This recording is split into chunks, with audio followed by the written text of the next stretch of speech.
सुप्रभात बच्चों, कक्षा 3 पंखुड़ी हिंदी पाठ 21। आज हम पढ़ेंगे पाठ 21 घमंडी का बाघ। आइए पढ़ते हैं। पहले यहाँ पे चित्र देखते हैं। चित्र में क्या बना है। यहाँ बाघ है, ये बगीचा है, पेड़ है, चिड़िया है, बच्चे हैं, कुछ देखो खेल रहे हैं। ठीक है, फूल खिले हुए हैं। ऊपर देखो यहाँ तोता है। तो सब यहाँ बड़े खुश हैं, खेल रहे हैं आपस में। अब हम पाठ पढ़ते हैं। स्कूल से लौटकर सभी बच्चे घमंडी के बाग में खेलते थे। वह बाग नरम हरी घास वाला और बड़ा सुंदर था। पेड़ की टहनियों पर चिड़ियाँ गाती तो बच्चे उन्हें सुनने के लिए खेलना बंद कर देते थे। यहाँ हम कितने खुश हैं, वे एक दूसरे से कहते थे।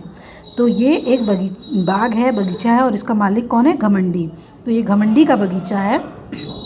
और जब बच्चे स्कूल से लौटते थे तो वो बगीचे में चले जाते थे, वहाँ वो खेलते थे। और जो बगीचे में क्या होता था, हरी हरी नरम नरम सुंदर सुंदर घास थे। पेड़ की टहनियाँ जो थी उस पर देखो ये चिड़िया बैठ के ये गाना गाती थी, और बच्चे उनको सुनने के लिए चुप हो जाते थे। और वो उनको ये लगता था कि वो यहाँ पे कितने खुश हैं। वे एक दूसरे से यही बात करते थे। एक दिन घमंडी वापस आ गया। उसने अपने बाग में बच्चों को खेलते देखा। तुम सब यहाँ क्या कर रहे हो? वह चिल्लाया। सारे बच्चे वहाँ से भाग गए। तो क्या हुआ, एक दिन जब घमंडी वापस आ रहा था तो उसने देखा कि उसके बगीचे में, उसके बाग में बच्चे खेल रहे हैं। तो उसको बहुत गुस्सा आया और उसने चिल्लाया। और जब वो चिल्लाया बच्चों पर तो बच्चे वहाँ से डर के भाग गए। और वो क्या बोला कि यह मेरा बाग है और यह सिर्फ मेरे लिए है, घमंडी ने कहा। उसने बाग के चारों ओर एक ऊंची चारदीवारी बनाई। उसके बाहर एक बोर्ड टांग दिया, बाग में आना सख्त मना है। फिर जब उसके बाद घमंडी ने क्या किया, वो चिल्लाया, क्या बोला कि ये मेरा बाग है, मेरा बगीचा, उसमें सिर्फ मैं रहूँगा और कोई बाहर का कोई नहीं आएगा। और उसने उस बगीचे के चारों तरफ ऊंची ऊंची दीवार बना दिए और उसमें एक बोर्ड टांग दिया बाहर कि यहाँ अंदर आना सख्त मना है, मतलब अंदर कोई नहीं आएगा। अब बच्चों के खेलने के लिए कोई जगह नहीं बची। तो अब जब बच्चे यहाँ गए तो देखें कि यहाँ ऊंची ऊंची दीवार बन गए हैं और यहाँ पे एक बोर्ड भी लग गया है जिस पे लिखा है कि बाग में आना सख्त मना है। और ये देखो, ये पीछे घमंडी है और ये बच्चे हैं। सारे बच्चे कितने दुखी हैं। देखो, पहले बगीचे में सारे बच्चे कितने खुश थे, चिड़िया गा रही थी, पेड़ में पौधों में फूल खिले हुए थे और पेड़ की टहनियों पे तोते बैठे थे और सारे बच्चे खेल रहे थे, खुश थे। और लेकिन अब क्या हुआ, अब गेट बंद है, अब बगीचे में कोई नहीं जा सकता और ये सारे बच्चे देखो दुखी हैं। ठीक है। वसंत का मौसम आया। सभी जगह छोटे छोटे फूल खिलने लगे, नन्ही चिड़ियाँ चहकने लगीं, परंतु घमंडी के बाग में अभी भी जाड़ा ही था। और फिर क्या हुआ, ठंडी के मौसम के बाद हर जगह क्या हुआ, वसंत ऋतु आ गया। और हम लोगों ने पहले भी एक कविता पढ़ी हुई है जिसमें हम लोगों ने पढ़ा है कि वसंत के विषय में हमने क्लास में बताया था कि उस वक्त क्या होते हैं, मौसम बहुत अच्छा हो जाता है और फूल खिलने लगते हैं, पेड़ नए नए बौर लगते हैं। हाँ, तो सब तरफ क्या हुआ था कि वसंत आ गया था। लेकिन जो घमंडी था उसके बगीचे में क्या था, जाड़ा, तब भी ठंडी ही पड़ रही थी। और क्या हुआ था, वहाँ थी केवल बर्फ़ और ठंडी हवा। हवा ने कहा, हमें ओलों को भी बुलाना चाहिए। फिर क्या था, हर दिन 3 घंटे बड़े बड़े ओले बरसने लगे। तो ठंडी, जो घमंडी का बगीचा था उसमें जो है वसंत नहीं गया था, वहाँ पे सिर्फ ठंड थी और ठंड में ओले भी पड़े, ठंडी हवा भी चल रही थी। घमंडी सोचता जल्द ही मौसम बदलेगा, लेकिन न वसंत आया न ही गर्मी। एक दिन घमंडी अपने पलंग पर लेटा था। उसे मधुर संगीत सुनाई दिया। एक छोटी सी चिड़िया उसकी खिड़की के बाहर गा रही थी। उसने बाहर झांका तो देखा दीवार के एक छेद से कई बच्चे बाग में घुस आए थे। वे पेड़ों की डालियों पर बैठे थे। तो जो घमंडी था उसने सोचा कि अब क्या होगा, ठंडी के बाद दूसरे मौसम भी आएंगे, लेकिन कोई और मौसम, न गर्मी आया न वसंत आया और उसके बगीचे में सिर्फ ठंडी पड़ रही थी। तो लेकिन फिर अचानक क्या हुआ, एक दिन उसने जब अपने पलंग से देखा तो एक छोटी सी चिड़िया गाना गा रही थी और जब बाहर उसने देखा तो कुछ बच्चे उसके बाग में घुस आए थे। पेड़ बच्चों का साथ पाकर बहुत खुश थे। उनकी कलियां खिलखिला रही थी। बाग के एक कोने में एक छोटा सा लड़का खड़ा था। वह इतना छोटा था कि उसके हाथ पेड़ पर की टहनियों को छू नहीं पा रहे थे। और जो बच्चे कुछ जो बगीचे में आ गए थे उनमें एक छोटा बच्चा भी था। वो बहुत छोटा था और वो जब हाथ ऊपर कर रहा था तो वो टहनियों को छू नहीं पा रहा था। वह टहनियाँ पकड़ने के लिए बार बार कूद रहा था। न छू पाने पर वह ज़ोर ज़ोर से रो भी रहा था। चढ़ो बेटा, पेड़ ने कहा और अपनी डालियों को नीचे झुका दिया। लेकिन वह लड़का बहुत छोटा था। तो जब वो लड़का छोटा बच्चा पेड़ को छूना चाह रहा था तो पेड़ ने भी अपनी डालियों को नीचे झुका दिया। लेकिन फिर भी वो बच्चा इतना छोटा था कि वो तब भी डालियों को छू नहीं पा रहा था। यह सब देखकर घमंडी का दिल पिघल गया। और जब घमंडी ये सारी चीज़ें अपने पलंग पर से देख रहा था ना, तो ये सब जब वो देखा तो उसको थोड़ा सा दया लगी उस बच्चे पे, क्योंकि वो डालियाँ नहीं छू पा रहा था, इसलिए वो रो रहा था। और फिर क्या हुआ, मैं कितना बुरा हूँ। उसको ये लगा कि उसने कितना गलत किया ना, बच्चों को बगीचे में आने से मना करके उसने कितना गलत किया। तो मैं कितना बुरा हूँ, घमंडी ने सोचा। अब मुझे पता चला कि वसंत मेरे बाग में क्यों नहीं आया। मैं उस छोटे लड़के को पेड़ पर बैठा दूंगा। उसके बाद मैं इस चारदीवारी को गिरा दूंगा, जिससे बच्चे मेरे बाग में खेलते रहें। तो अब घमंडी को ये समझ में आ गया कि उसके बगीचे में वसंत क्यों नहीं आया, क्योंकि बच्चे नहीं आ रहे थे। क्योंकि पेड़ जो थे, पेड़ों को बच्चे बहुत पसंद थे और बच्चे जब वहाँ खेलते थे तो कलियाँ भी खिलती थी, पेड़ भी खुश रहते थे और चिड़िया भी गाना गाती थी। लेकिन जब बच्चे बाग में आना बंद हो गए तो ये सारी चीज़ें भी ख़त्म हो गई। तो इसलिए जो घमंडी था उसको अब समझ में आ गया कि उसका जो बगीचा है वो इतना हरा भरा या सुंदर क्यों है, बच्चों की वजह से। तो घमंडी को अपने किए पर बहुत पछतावा हो रहा था। वह दबे पांव बाग में पहुंचा, परंतु बच्चे उसे देखते ही वहां से भाग गए। सिर्फ वह छोटा लड़का नहीं भागा। घमंडी चुपके से उसके पीछे गया और उसने उस लड़के को प्यार से उठाकर पेड़ पर बैठा दिया। तो अब घमंडी चुपके से जा रहा था उस बच्चे को, जो छोटा वाला बच्चा रो रहा था, जो डाली नहीं छू पा रहा था, उसको उठाने, ताकि वो उठा के डालियों पे उसको बैठा दे या पेड़ को उसको पेड़ तक पहुंचा दे। तो जब वो गया तो सारे बच्चों ने उसको देख लिया और सारे बच्चे वहाँ से भाग गए। लेकिन जो सबसे छोटा वाला बच्चा था वो नहीं भाग पाया, वो वहीं था। तो घमंडी ने क्या किया, उसने उठा लिया और उठाकर क्या किया, पेड़ पर बैठा दिया। छोटे लड़के ने खुशी से अपने हाथ फैलाए और घमंडी के गले में डाल दिए। देखो, ये छोटा बच्चा है और ये घमंडी है, बच्चे ने अपने हाथ इसके गले में डाल दिए। बाकी बच्चों को भी लगा कि अब घमंडी बदल गया है। बच्चों, यह बाग अब तुम्हारा है, घमंडी ने कहा। लोगों ने देखा बगीचे में बच्चों के साथ घमंडी खेल रहा है। तो जब बच्चे दौड़ के भागने लगे और पलट के देखे तो वो छोटे वाले बच्चे को घमंडी अपने गोद में लिया हुआ था, पेड़ पे बैठा रहा था। तो बच्चों को क्या लगा कि लगता है घमंडी अब बदल गया है। और घमंडी ने भी उन बच्चों को क्या कहा कि आओ, ये बगीचा तुम्हारा है और खेलो उसमें। और बच्चों के साथ फिर घमंडी भी खेलने लगा। पहले उसने क्या कहा था, उसने कहा था ये बगीचा सिर्फ मेरा है और मैं ही रहूँगा। लेकिन बाद में उसने कहा, जब उसको समझ में आया, उसको अपनी गलती का एहसास हुआ, तो बाद में उसने बच्चों को कहा कि ये बगीचा तुम्हारा है। बच्चे रोज़ छुट्टी के बाद बाग में खेलने लगे। अब घमंडी कहने लगा, मेरे बाग में बहुत से सुंदर फूल हैं, लेकिन इनमें सबसे सुंदर फूल तो ये बच्चे ही हैं। तो अब बच्चों के साथ घमंडी भी खेलने लगा। तो बच्चे रोज़ छुट्टी के बाद, स्कूल ख़त्म होने के बाद जाके बगीचे में खेलते थे और घमंडी भी उनके साथ खेलता था। और घमंडी ने बोला कि मेरे बगीचे के सबसे सुंदर फूल कौन है, ये बच्चे ही हैं। क्यों? क्योंकि बगीचे की जितनी भी सुंदरता थी वो किसकी वजह से थी, बच्चों की वजह से। बच्चे नहीं आ रहे थे तो बगीचे में सिर्फ ठंड पड़ रही थी, ना कोई फूल था, ना कोई चिड़िया थी और कुछ भी अच्छा नहीं था बगीचे में। लेकिन बच्चों से ही बगीचे का पूरी हरियाली और सुंदरता थी। ठीक है, इसलिए सबसे सुंदर फूल कौन हुए, सबसे सुंदर फूल बच्चे हुए। ठीक है बच्चों, अब आप इस पाठ को पढ़िए और कठिन शब्दों को रेखांकित करिए। और कहीं पे भी अगर आपको कोई संशय हो, कठिनाई हो समझने में, तो आप पूछिएगा व्हाट्सएप ग्रुप में। ठीक है, अब अभ्यास प्रश्नों को भी देख लेते हैं।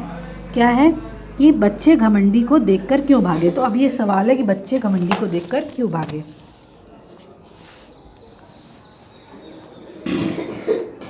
घमंडी बच्चों को देखकर चिल्लाने लगा, इसलिए बच्चे भाग गए। तो आप इस तरह से भी लिख सकते हैं कि बच्चे घमंडी को देखकर इसलिए भागे क्योंकि वह उन पे चिल्लाने लगा। या इस तरह से भी लिख सकते हैं कि घमंडी बच्चों को देखकर चिल्लाने लगा, इसलिए बच्चे वहाँ से भाग गए।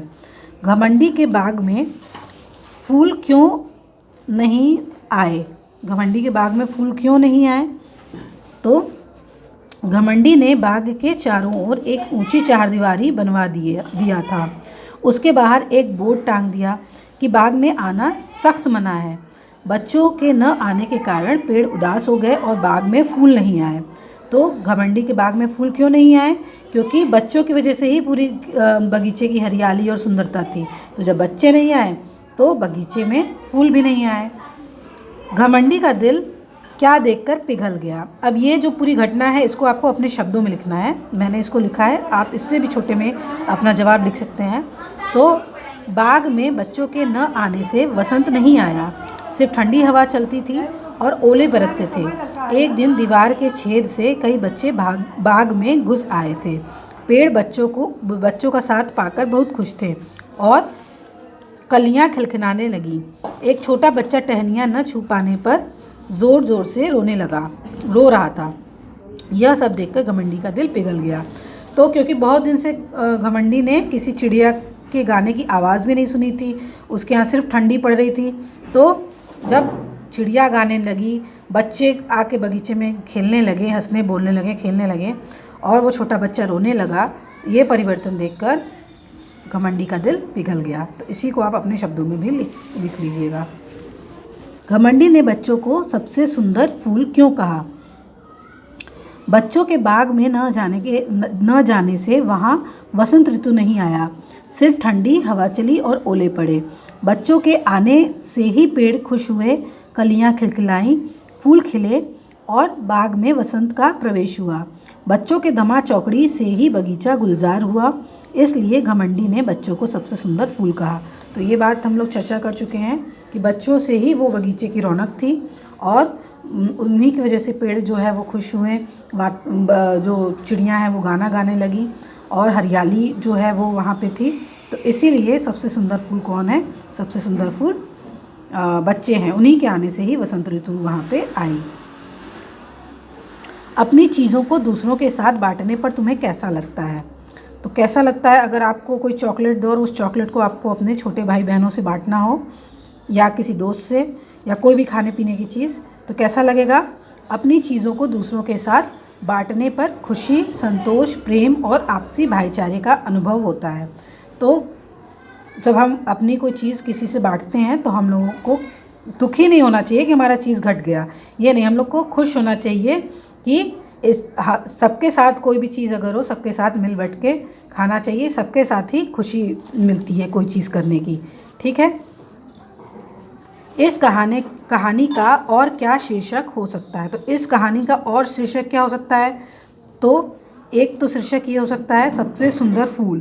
क्यों? क्योंकि इस पूरे कहानी का जो मूल है वो क्या है? बच्चे हैं, वही सबसे सुंदर फूल है। तो आप लिख सकते हैं कि इस कहानी का एक और शीर्षक हो सकता है कि बच्चे सबसे सुंदर फूल, या सिर्फ सबसे सुंदर फूल भी आप लिख सकते हैं। या इसके अलावा अगर कोई आपको शीर्षक याद हो तो आ रहा हो तो वो आप लिख सकते हैं। तुम बहुत से खेल खेलते होगे, किसी एक खेल के बारे में अपनी कॉपी में लिखो कि उसे कैसे कैसे खेलते हैं। तो सबसे ज़्यादा तो क्रिकेट ही आमतौर पे सब लोग खेलता है, आप भी खेलते हैं। तो शुरुआत हम लोग करेंगे, आप कोई भी खेल के विषय में लिख सकते हैं, लेकिन हमने क्रिकेट लिया है यहाँ पे। तो क्रिकेट को एक लाइन हम बता रहे हैं आपको कैसे आप शुरुआत कर सकते हैं कि क्रिकेट खेल खुले मैदान में बैट और बॉल के माध्यम से खेले जाने वाला खेल है। तो यहाँ से आप फिर आगे अपने से बना के आप लिख सकते हैं कि आप कैसे क्रिकेट खेलते हैं। जैसे उसमें 2 टीमें होती हैं, हाँ, फिर खेल की शुरुआत कैसे होती है, उसमें कितने खिलाड़ी होते हैं, 11 खिलाड़ी होते हैं, आप कैसे खेलते हैं, गली में भी आप क्रिकेट खेलते हैं तो कैसे खेलते हैं, तो इसमें आप और लाइनें अपने से जोड़िएगा। ठीक है, तो पहली चीज़ तो ये कि क्रिकेट जो है वो खुले मैदान में खेलने वाली खेल है ना, घर के अंदर तो खेलते नहीं हैं। फिर अगला प्रश्न, इस पाठ में आए संज्ञा, सर्वनाम तथा क्रिया शब्दों को ढूंढ कर लिखो।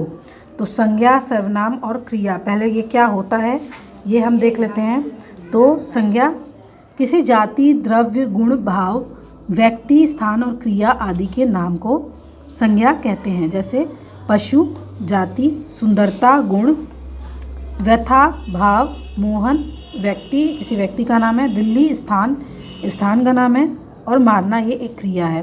तो इस तरह से ये संज्ञा की परिभाषा हुई। और अब सर्वनाम किसे कहते हैं वो भी देख लेते हैं कि संज्ञा के स्थान पर प्रयुक्त होने वाले शब्द सर्वनाम कहलाते हैं। सर्व का अर्थ है सब, नामों का मतलब संज्ञा से है, क्योंकि संज्ञा क्या था, ये सारी चीज, ये जो किसी जाति, द्रव्य, गुण, भाव, व्यक्ति आदि के नाम को संज्ञा कहते हैं। तो यहाँ पे सर्वनाम में क्या है कि संज्ञा के स्थान पर प्रयुक्त होने वाले जो शब्द होते हैं वो सर्वनाम कहलाते हैं।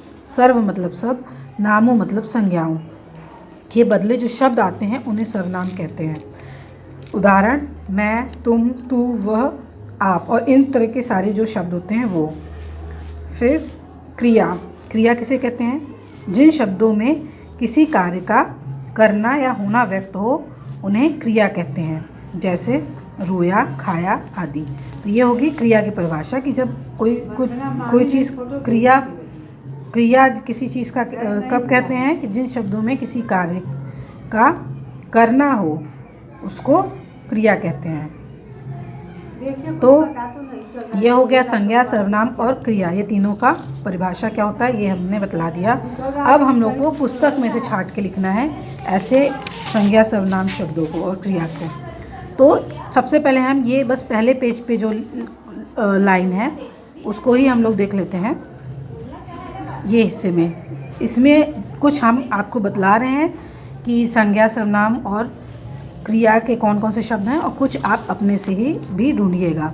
तो जैसे सबसे पहले संज्ञा में क्या आ जाएगा, स्कूल, घमंडी, बाग, घास, पेड़, चिड़िया और बच्चे। और इसके अलावा भी आपको इसमें संज्ञा दिखेंगे तो वो आप खुद से लिखिएगा। देखिए यहाँ पर लिखा है स्कूल, घमंडी, बाग, क्योंकि घमंडी व्यक्ति का नाम है, और स्थान है स्कूल और बाग। तो स्कूल, घमंडी, बाग, पेड़, घास, बच्चे, ये सब क्या हैं, ये संज्ञा हैं। और सर्वनाम में क्या आ जाएगा, वह, वे, यह, तुम, ये सब क्या है, सर्वनाम है।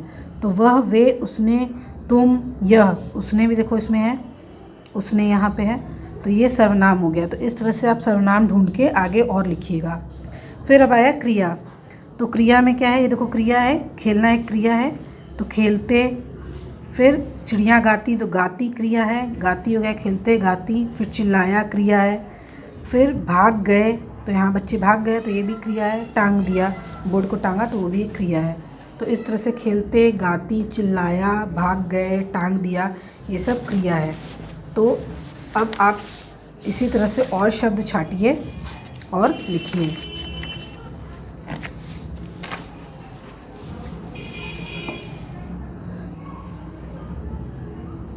दूसरा,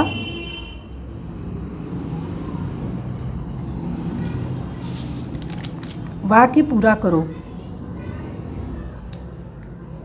घमंडी ने कहा यह मेरा बाग है और यह सिर्फ मेरे लिए है। ठीक है, तो ये वाक्य आपको पुस्तक में मिल जाएगी। ये कहाँ उसने कहा था, ये था, यह मेरा बाग है और यह सिर्फ मेरे लिए है। अगला रिक्त स्थान, उसने बगीचे के बाहर एक बोर्ड लगा दिया। लोगों ने देखा बगीचे में बच्चों के साथ घमंडी भी खेल रहा है। आखिरी वाला वाक्य देखिए यहाँ पे है कि लोगों ने देखा बगीचे में बच्चों के साथ घमंडी खेल रहा है। और दूसरा जो था, उसने बगीचे में, यहाँ लिखा है उसने उसके बाहर एक बोर्ड टांग दिया, तो यहाँ पे एक बोर्ड लगा दिया। फिर कुछ और फूलों के नाम जोड़ो। तो ये देखो कनेर, गेंदा, गुलाब, ये कुछ फूल के नाम हैं। और जो तुम्हें फूल के नाम याद हो वो लिखो। जैसे हमने उदाहरण में यहाँ पे जूही, चंपा, चमेली और कमल लिख दिया है। ठीक है, तो और भी आप लिख सकते हैं, ये कुछ हमने अपने से जोड़ दिया। फिर अपने माता पिता से पूछकर ऋतुओं के नाम लिखो। तो ऋतु कितने प्रकार के होते हैं, 6 प्रकार के होते हैं। तो उसमें कौन कौन से होते हैं, वसंत ऋतु, ग्रीष्म ऋतु, वर्षा ऋतु, शरद ऋतु, हेमंत ऋतु और शीत ऋतु, शीत ठंड, वसंत हम लोग पढ़ चुके हैं, ग्रीष्म गर्मी, वर्षा बरसात। तो इस तरह से वसंत, ग्रीष्म, वर्षा, शरद, हेमंत और शीत ऋतु, तो ये 6 ऋतु होते हैं। ये हम लोगों ने अभी किया था 5वें नंबर पे खेल के विषय में। ये प्रश्न अभी हम लोगों ने किया था क्रिकेट के विषय में, या आप कोई और भी खेल के हॉकी के बारे में लिख सकते हैं, या जो भी आपको पसंद हो। इस पार्ट में आए संज्ञा सर्वनाम और तथा क्रिया शब्दों को ढूंढ कर लिखो। ये भी हम लोगों ने अभी चर्चा कर ली है पहले ही, संज्ञा सर्वनाम और क्रिया। फिर कहानी को अपने शब्दों में सुनाओ। तो अब ये कहानी अब आपको पता चल गया है, घमंडी का बगीचा। तो इसके विषय में आपको जो भी आपने कहानी सुना समझा, इसको अपने शब्दों में आप बोलिएगा। ठीक है बच्चों, तो अब आपको इस पार्ट को पढ़ना है। अगर कहीं पे भी आपको कोई संशय हो तो पूछिएगा, और अभ्यास प्रश्नों को अपनी कॉपी में लिखिएगा। धन्यवाद।